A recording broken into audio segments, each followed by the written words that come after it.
Mnamo Oktoba 23 mwaka 1993 alizaliwa kijana mmoja taifa la Namibia, ambaye wazazi wake walimpatia jina la Peter Shalulile Shasha Boy.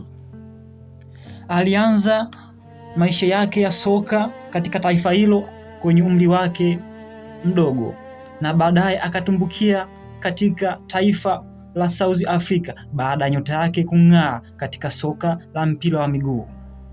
Shasha Boy baada ya kufika South Africa alijiunga na klabu ya Mamelodi Sundowns Masandawana, ambao ni maarufu sana kwenye soka la mpira wa miguu barani Afrika. Uwezo wake ni mwiba hatari sana anapokutana na beki wa timu pinzani katika mechi husika, kwa sababu ana mikimbio hatari ambayo akiangalia lango la mpinzani anaweza kukevu na kupiga mashuti mbalimbali kwa staili. Anacheza katika nafasi ya central forward na striker force number 9 anaweza kumudu vizuri kabisa. Shasha Boy Peter Shalulile ameweza kunyakua mataji mbalimbali akiwa na Masandawana.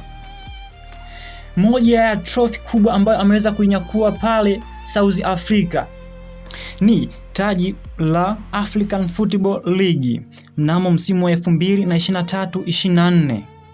Mbali na hapo, Peter Shalulile ameweza kunyakua mataji 5 ya ligi ya South Africa akiwa na Masandawana. Na katika kifungashio chake cha mataji au kabati lake kubwa la mataji kuna taji la MTN Cup likiwa ni 1, Nedbank Cup 1 mnamo msimu wa 21-22.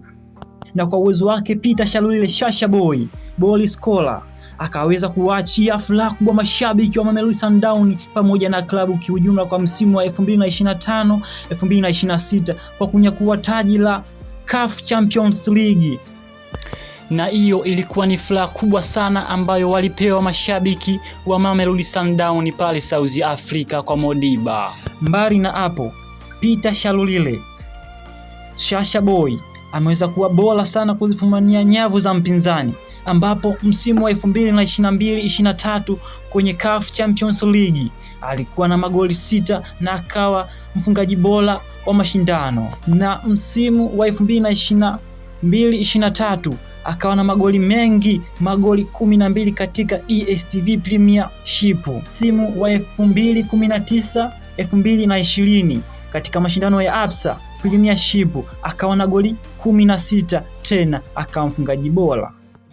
Kwa sasa GOAT Peter Shalulile Shasha Boy ameweza kutiwa kandarasi mpya na Wanajangwani Young Africans wananchi kutokea pale Kariakoo, mitaa yao hile ya Jangwani. Mkataba wa miaka 2 kuitumikia Young Africans, wazee wa yellow and green. Mashabiki na wote wanaoipenda Young Africans pamoja na uongozi wake wamekuwa na dhumuni kubwa sana kuhakikisha katika safu ya mbele katika eneo la ushambuliaji ambalo linaendwa kuhudumiwa na Peter Shalulile Shasha Boy kuwa bora kwa msimu wa 2026-27. Na wahenga wanasema asiye na mwana aeleke jiwe, wapinzani lazima wajitafute, na dalili ya mvua ni mawingu, ngoja panyeshe tuone panapovuja.